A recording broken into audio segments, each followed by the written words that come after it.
Zengamba tutapate kwetutambaga jakala kukuwa mapenzi nawe zenkwatako.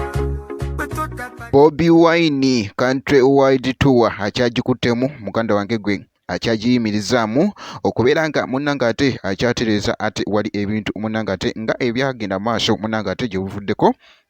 Kakati munnange wuno avuddeyo n'ateekayo munnanga ate post wali ku Facebook etweddiza ennyo okamala ensonga ate munnanga ate n'omuyimbi King Saha beekoze ebintu wali n'omukyala wali omuyimbi Maureen Nantume bitya bibadde munnanga ate wali birala nnyo. Kakati ngenda sooka ate munnanga ate nkubuulyako ku mukulu Bobi Wine nga sinaba kubeera nga nkuwa katambi ka King Saha ngenda sooka ate nkubuulya munnange wali. Kakati ekiwandiiko munnanga ate wali Bobi Wine kyatadde ku mukutu gwe ogwa Facebook munnange ekitweddize ennyo okamala.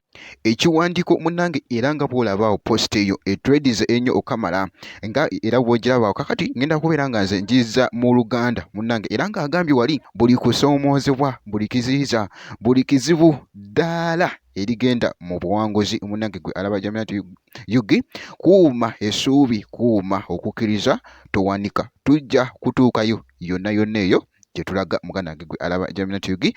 Kyekyo munnange yeyo post ya Bobi Wine munnange ate gyatadde wali ku mukutu ogwa Facebook etweddize ennyo jjukira nti wano nkuleetera ebintu ebitweddize ennyo munnange ate ku bantu bo wali wonna naddala music and personalities wali ate mbeera nkikuttemu. Jjukira nti omukulu Bobi Wine ngera wembadde nkutegeeza nti Nuupu country world tour munnange era nga abadde akyagikuttemu era nga bw'olabaawo ku Friday yali agenda kubeera Nakasongola n'atabeerayo ku Lwomukaaga olunaku olwaleero era nga tabaddeeyo muganda wange eggulu abadde agenda kubeera ggulu era nga bw'olabaawo.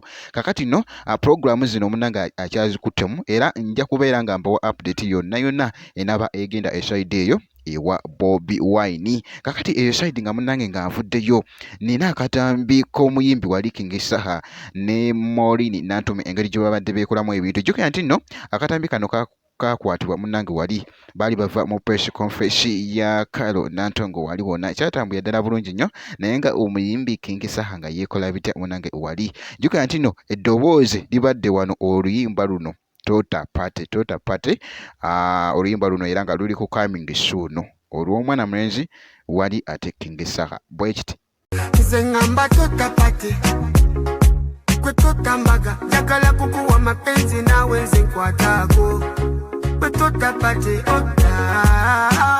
mukwano ndaba njagala kukuwa mukwano gwokka gwolaba